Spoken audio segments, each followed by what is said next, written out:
পাঁচ বন্ধু মিলে মন্দিরে কসম খেয়েছিল সারা জীবন একসাথে থাকবে, আর যদি কেউ বেইমানি করে তাহলে সবাই মিলে তাকে শেষ করে দেবে। কিন্তু কে জানতো এই কসমটাই একদিন তাদের একে অপরের রক্ত ঝরানোর কারণ হবে।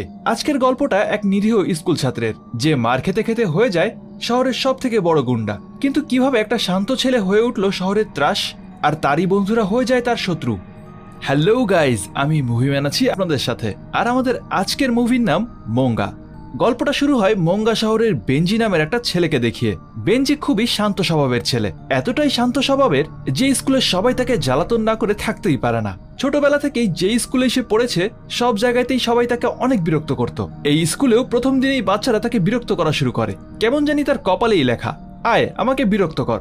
আর আজকেও তার ব্যতিক্রম হয়নি। প্রথম দিনেই একটা ক্লাস শেষ হওয়ার পর টিফিন টাইমে ক্লাসের একটা বদমাস গুন্ডা মতো ছেলে বেঞ্জির খাবার ছিনিয়ে নেয় আর তাকে দেখিয়ে দেখিয়ে খেতে থাকে। ছেলেটির নাম গও। বেঞ্জি রাগ হয়ে বলে, দেখো গও, এটা আমার দুপুরের খাবার, দুষ্টমি করো না, দুষ্টমি না করে আমাকে আমার খাবার ফেরত দাও। কিন্তু গও তাকে পাত্তাই দিচ্ছিল না। তাই বেঞ্জি সিদ্ধান্ত নেয় আজ থেকে সে আর কোনো গুন্ডামি সহ্য করবে না। সে সাহস করে গওয়ের কাছ থেকে নিজের খাবার ছিনিয়ে নেয়। এতে ক্লাসের সবাই উল্টো গওয়ের উপরে হাসাহাসি করতে থাকে, আর এটা গওয়ের ইগোতে লেগে যায়। আর তাই সে দলবল নিয়ে বেঞ্জিকে মারার জন্য স্কুলের গেটের সামনে দাঁড়িয়ে থাকে। তাদের প্ল্যান ছিল স্কুল ছুটি হওয়ার পরেই বেঞ্জিরকে উদুমসে পিটাবে, কিন্তু বেঞ্জি দূর থেকে এটা দেখে ফেলে। সামনে জমদূত দেখলে আপনি কি করতেন? হ্যাঁ, ওইটাই। বেঞ্জিও চোখ মুখ বন্ধ করে দৌড় দেয়, কিন্তু গও ছিল নাছোড়বান্দা, তাই সে তার দলবল নিয়ে বেঞ্জির পিছনে ধাওয়া করতে থাকে। কোনো ছাড় নেই, কারণ ক্লাসে সব মেয়েদের সামনে তাকে ছোট করা হয়েছে, এর প্রতিশোধ তো নিতেই হবে। আর দৌড়াতে দৌড়াতে কিছুক্ষণের মধ্যেই গও তাকে ধরে ফেলে। তারপর তারা সবাই মিলে তাকে ফিল্মি স্টাইলে খেলাতে থাকে। মারামারির এক পর্যায়ে হঠাৎ বেঞ্জির জুতায় কুকুরের বিষ্ঠা লেগে যায়। ব্যাস, হয়ে গেল কাম। আমাদের হিরো হাতিয়ার পেয়ে গেছে। সে এই নোংরা জুতা দিয়ে বকাটেদের ভয় দেখাতে থাকে আর তাদেরকে সেখান থেকে তাড়িয়ে দেয়। যদিও এটা শক্তিশালী হাতিয়ার ছিল না, কিন্তু কাজ তো করেছে। আর যখন এই সবকিছু চলছিল তখন সেখানে আরো একটা গ্যাং উপস্থিত ছিল, আর তারা ছিল আসলে গওয়ের শত্রু গ্যাং। দূর থেকে তারা এই সবকিছু দেখে ভালোই মজা পাচ্ছিল, কিন্তু বেঞ্জির উপস্থিত বুদ্ধি দেখে সেই দলের নেতা জাইলং বেঞ্জিকে তার দলে নেওয়ার সিদ্ধান্ত নেয়। শত্রুর শত্রু বন্ধু, এই থিওরি আর কি। পরের দিন জাইলং বেঞ্জিকে তাদের দলে যোগ দেওয়ার প্রস্তাব দেয়। বেঞ্জি বুঝতে পারে এখানে তাকে টিকে থাকতে হলে কোনো না কোনো দলে তো যোগ দিতেই হবে, তাই সে অনেক ভেবেচিন্তে জাইলং এর সঙ্গে হাত মেলায়। জাইলং গওকে ধরে নিয়ে এসে বলে, ওকে মেরে আগের দিনের অপমানের প্রতিশোধ নাও। কিন্তু বেঞ্জির এখনো কাউকে মারার মতো এত সাহস হয়নি। ঠিক তখনই শায়েন নামের একটা ছেলে তাকে সাহস দিয়ে বলে, আরে বেটা মার। এই লাইন শুনে আমাদের হিরো অতিরিক্ত মোটিভেট হয়ে যায় আর গাওয়ের উপরে ঝাঁপিয়ে পড়ে, তাকে উদুমসে পিটাতে থাকে। এভাবে সে জাইলং এর দলের একজন পাকা সদস্য হয়ে ওঠে। এরপর থেকে সে প্রায় স্কুল ছেড়ে অন্যান্য গ্যাংয়ের সাথে মারামারি করতে যায়। জাইলং এর দলের গুন্ডারাও এখন তার আসল বন্ধু। জাইলং মুঙ্গা শহরের নাম করা গুন্ডা গীতার ছেলে। এছাড়াও তাদের দলে হিসং, আও এবং বাইহো ছিল। কি নাম রে বাবা! যাই হোক, কিছু সপ্তাহের মধ্যেই বেঞ্জিও তাদের মতো পুরো গুন্ডা হয়ে যায়। এদিকে তার এমন দুষ্টু কার্যকলাপের কারণে স্কুল থেকে তার মাকে চিঠি পাঠানো হয়। এতে তার মা অনেক চিন্তায় পড়ে যায়, কিন্তু তাতে বেঞ্জিরের কিছুই আসে যায় না। সে তার মতো চিল মারতে থাকে। একদিন সে তার বন্ধুদের সঙ্গে নিজের জন্মদিন পালন করতে বেরিয়ে পড়ে। তারা জমিয়ে পার্টি করে। তারপর একটা মন্দিরে গিয়ে সারা জীবন একে অপরের পাশে থাকার শপথ নেয়। তারা প্রতিশ্রুতি দেয় সবসময় একে অপরের পাশে থাকবে, আর যদি কেউ গ্রুপে ধোকা দেয় তাহলে তারা সবাই মিলে তাকে মেরে ফেলবে। এরপর জাইলং সবাইকে তার বাড়িতে খাবার খেতে ডাকে। বেঞ্জি যখন প্রথমবার জাইলং এর বাবা গীতার সঙ্গে দেখা করে তখন সে বেশ অবাক হয়ে যায়, কারণ গীতা দেখতে মোটেও গ্যাংস্টারের মতো ভয়ঙ্কর ছিল না, বরং দেখতে একদম কিউট পান্ডার মতো ছিল। কিন্তু দেখে ধোকা খেলে হবে না, কারণ কিছুক্ষণের মধ্যেই গীতার আসল চেহারা বেঞ্জিরের সামনে চলে আসে। যখন সে দেখে গীতা তার শত্রুর কাটা আঙ্গুল খাচ্ছে ডিনার হিসেবে, এবার বোঝা যাচ্ছে তো কেন সে শহরের টপ মাফিয়া। এরপর আমরা দেখি জাইলং তার বান্ধবী সিমির সঙ্গে দেখা করতে যায়। তখন তার বন্ধুরাও তার সাথে সেখানে যায়, কিন্তু জাইলং সিমির সাথে কথা বলার বদলে তার বন্ধুদের সাথেই বেশি বেশি গল্প করতে থাকে। তাই সিমি রাগ করে সেখান থেকে চলে যায়। এই সময় গও পাশেই ছিল। গও আগে থেকেই জাইলং এর উপরে খ্যাপা ছিল, আর যখন সে সিমিকে এভাবে চলে যেতে দেখে তখন সে প্রতিশোধ নেওয়ার সুযোগ পেয়ে যায়। সে সিমির পিছু নেয় আর তাকে বলে, আমি জাইলং এর বন্ধু, আমার সাথে চলো। জাইলং তোমাকে একটা সারপ্রাইজ দিতে চায়, তাই আমাকে পাঠিয়েছে। তারপর সে সিমিকে একটা নির্জন জায়গায় নিয়ে গিয়ে তার সাথে জোরপূর্বক খারাপ ব্যবহার করে। পরের দিন যখন জাইলং এই খবর পায় তখন সে রাগে ফেটে পড়ে। সন্ধ্যা হতেই সে তার দলবল নিয়ে গওকে ঘিরে ফেলে আর তাদেরকে আটক করে নিজের আস্তানায় নিয়ে আসে। জাইলং সিদ্ধান্ত নেয় কোনোভাবেই একজন রেপিস্টকে ক্ষমা করা যাবে না। সে নিজের রাগ সামলাতে না পেরে গওয়ের চোখ আর নাক মুখ সুপারগুলো দিয়ে বন্ধ করে দেয়। আর এই শাস্তিটা এতটাই ভয়ানক ছিল যে এই দৃশ্য দেখে বেনজিরেরও আত্মা কেঁপে ওঠে। নাক মুখ বন্ধ থাকার কারণে সে শ্বাস নিতে না পেরে কিছুক্ষণের মধ্যেই ছটফট করতে করতে সেখানেই মারা যায়। কিন্তু এই খবর যখন গীতা জানতে পারে তখন সে খুব রেগে যায়, কারণ এতটুকু কারণের জন্য কারো জীবন নেওয়া তার কাছে ঠিক মনে হয়নি। তাই সে গওকে হত্যা করার জন্য সবাইকে শাস্তি দেয়। গীতা তাদের 5 বন্ধুকে পাহাড়ে পাঠায় মার্শাল আর্ট প্রশিক্ষণের জন্য, কারণ তারা এখন শহরে থাকলে গওয়ের লোকেরা তাদের উপর আক্রমণ করতে পারে। আসলে এই ট্রেনিং এর ব্যবস্থা করা হয়েছিল যেন তারা মানসিকভাবে আরো স্থির মানসিকতার হতে পারে, কারণ কথায় আছে যে সয় সেই রয়। তাই টিকে থাকতে হলে তাদেরকে আরো ধীরে সুস্থে আগাতে হবে, এত বেশি উত্তেজিত হয়ে কোনো সিদ্ধান্ত নিলে হবে না। আর এর পাশাপাশি তাদের আত্মরক্ষা করাও শেখানো যাবে। যদি কেউ তাদের আক্রমণ করে তাহলে তারা যেন নিজেদের আত্মরক্ষা করতে পারে। কয়েক সপ্তাহ পর যখন তাদের প্রশিক্ষণ শেষ হয় তখন গীতা তাদেরকে আবারও ফেরত নিয়ে আসে আর তাদের ফিরে আসার খুশিতে একটা পার্টি দেয়। তখন বেনজি গীতার আসল মনুষ্যত্ব দেখতে পায়। সে তার আসল বাবাকে কখনো দেখেনি, কিন্তু এখন গীতার মধ্যেই সে তার আসল বাবার ঝলক দেখতে পায়। এই পার্টিতে গীতা মাস নামের একজনকে আমন্ত্রণ জানায়। সে আসলে তার ঘোর শত্রু ছিল, কিন্তু এখন তারা হাত মিলিয়ে এক হয়ে গেছে। আসলে তারা দুজনেই মুঙ্গা শহরের বাইরের গ্যাংস্টারদের সাথে ব্যবসা করতে চাইতো না, আর তাই তারা একসঙ্গে কাজ শুরু করেছে। কিন্তু মাসের দলেরই একজন বুন কেয়াং, সে কাউকে কিছু না জানিয়ে এই পার্টিতে অন্য শহরের একটা গ্যাংস্টার হুইল্যাংকে নিয়ে আসে। হুইল্যাং আসলে মাস ও গীতার সঙ্গে ব্যবসা করতে চায়, কিন্তু গীতা আর মাস এই শহরের বাইরে কারোর সাথেই ব্যবসা করতে আগ্রহী ছিল না। তারা বাইরের লোকদের সঙ্গেও কোনো সম্পর্ক রাখতে চাইতো না। হুইল্যাংকে এভাবে মুখের উপরে রিজেক্ট করে দেওয়ার জন্য তার প্রচন্ড রাগ হয়, আর তাই সে গীতা আর মাসকে মেরে ফেলার সিদ্ধান্ত নেয়। সে বুন কেয়াংকে এই বিষয়ে জানায়, আর তখন সেও টাকার লোভে হুইল্যাং এর সাথে হাত মেলায়, কারণ সে আগে থেকেই মাস আর গীতাকে মেরে তাদের সব ব্যবসা দখল করতে চাচ্ছিল। এখন এই পরিকল্পনা কার্যকর করার জন্য বুন নামের ওই লোকটা হিসং এর সাথে চুক্তি করে। হিসং এটা কোনোভাবেই করতে চাচ্ছিল না, কারণ গীতা তো আসলে তার বন্ধু জাইলং এরই বাবা ছিল। কিন্তু অন্যদিকে বুন বহু বছর আগে হিসং এর জীবন বাঁচিয়েছিল, তাই সে তার কথা ফেলতেও পারছিল না। তাছাড়াও হিসং বলে গীতা আর মাস বন্দুক ব্যবহার করে না, এই আধুনিক যুগে এসেও এখনো সেই ছুরি দিয়েই মাস্তানি করে। আর তাদের এই পুরনো ধ্যান ধারণার কারণেই নাকি মুঙ্গা শহরের গ্যাংস্টারদের আন্ডারওয়ার্ল্ড এগোতে পারছে না, সবাই ব্যাকডেডেরই থেকে যাচ্ছে। আর এই যুগে এরকম ছুরি কাছি নিয়ে লড়াই করার কারণে অন্যান্য গ্যাংরাও আমাদেরকে সম্মান করে না। তার মানে বোঝাই যাচ্ছিল হিসং আসলে মনে মনে গীতাকে তেমন একটা পছন্দ করতো না। আর এই সুযোগটা কাজে লাগিয়েই বুন অবশেষে হিসংকে তার প্ল্যানের অংশ বানিয়ে নেয়। তারপর একদিন সুযোগ বুঝে হিসং মাসকে মেরে ফেলে। এই খবর শুনতে পেরে গীতা অনেক ক্ষেপে যায়, আর বুনও এই সুযোগের সদ্ব্যবহার করে। সে গীতাকে বলে মাসকে বাইরের একটা গ্যাং মেরেছে, তুমি চাইলে আমি মাসের হত্যাকারীদেরকে ধরার জন্য সাহায্য করতে পারি। আসলে তো মাসকে সেই মারিয়েছে, কিন্তু গীতাকেও ফাঁদে ফেলে তাকেও মারার জন্যই সে এই কথাগুলো বলছিল। এদিকে বন্ধুর মৃত্যুতে গীতার মাথাও ঠিক ছিল না, তাই সে ইমোশনাল হয়ে তার কথার ফাঁদে পড়ে যায়।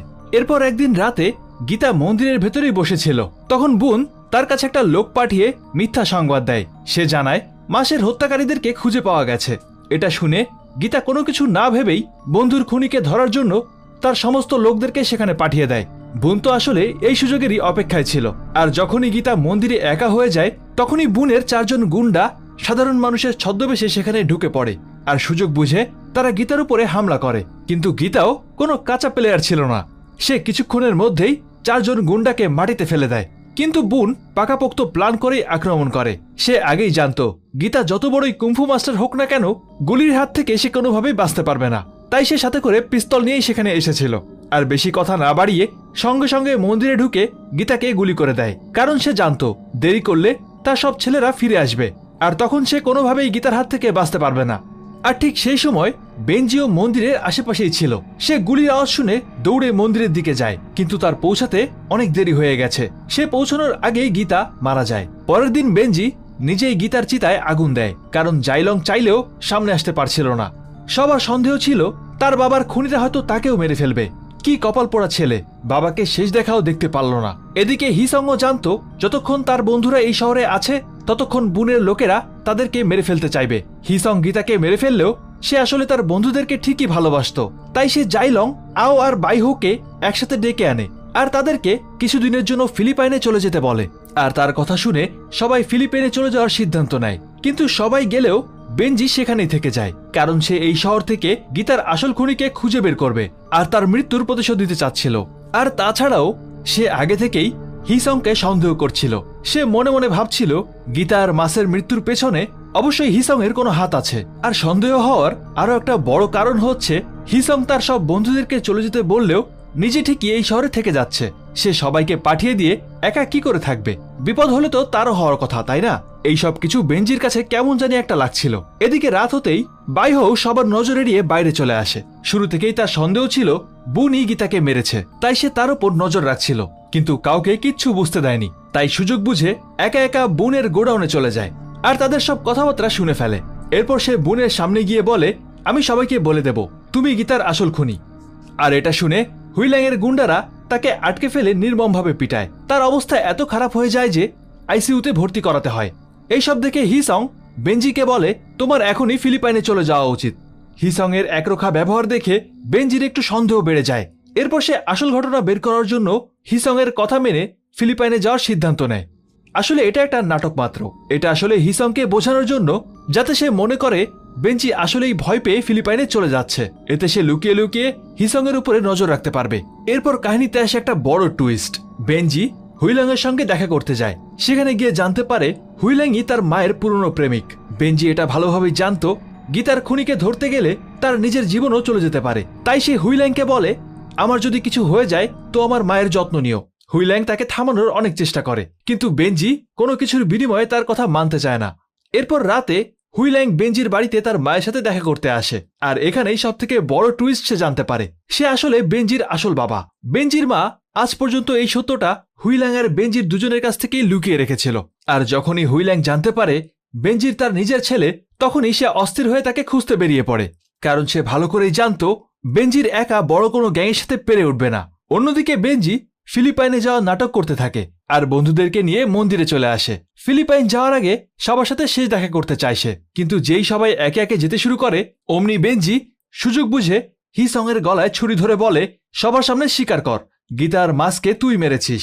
বেঞ্জির পুরো বিশ্বাস ছিল হিসং খুনিদের সাথে হাত মিলিয়েছে। আসলে সে গত কয়েকদিন ধরে হিসং এর পিছু নিয়ে তার প্রতিটা পদক্ষেপের উপর নজর রাখছিল।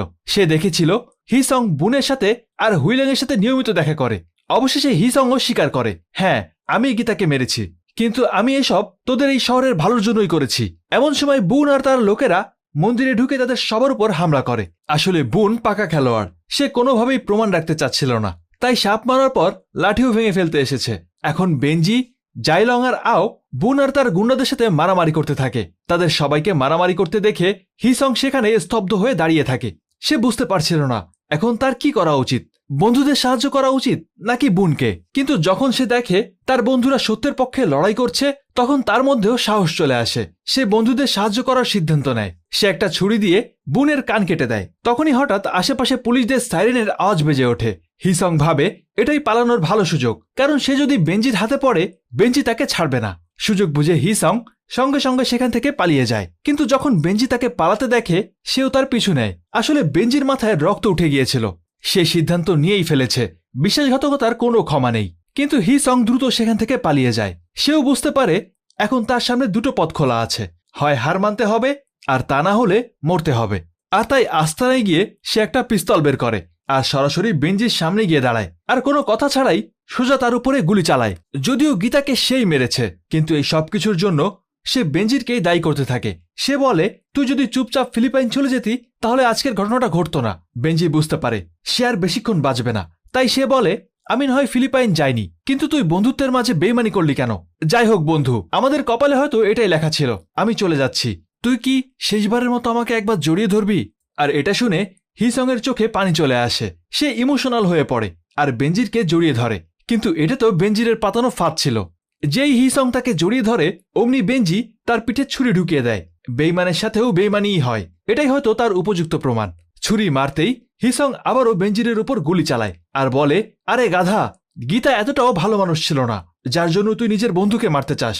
আসলে হিসং এর বাবা আর গীতা বেশ ভালো বন্ধু ছিল, কিন্তু গীতা একটা সামান্য কারণে তার বাবার হাত কেটে ফেলেছিল। আর এজন্যই হিসং গীতাকে কখনো ক্ষমা করতে পারেনি।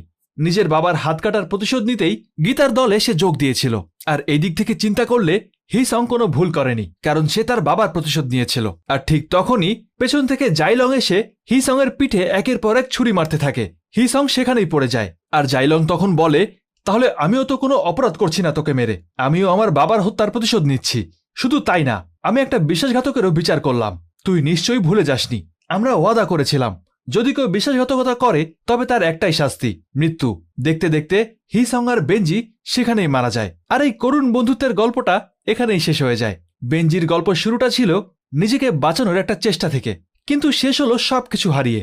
গল্পটা আমাদেরকে একটা সুন্দর কিন্তু কঠিন শিক্ষা দেয়, ভুল পথে হেঁটে কখনো সঠিক গন্তব্যে পৌঁছানো যায় না। বেঞ্জির ভেবেছিল একটা গ্যাংস্টার দলে যোগ দিলেই সব সমস্যার সমাধান হয়ে যাবে, কিন্তু সে বুঝতে পারেনি সহিংসতা কখনো শান্তি আনতে পারে না, উল্টো সেটা আরো বড় বিপদ ডেকে আনে। আর বন্ধুত্ব, সত্যিকারের বন্ধুত্ব শক্তি যোগায়, ধ্বংসের পথে ঠেলে দেয় না।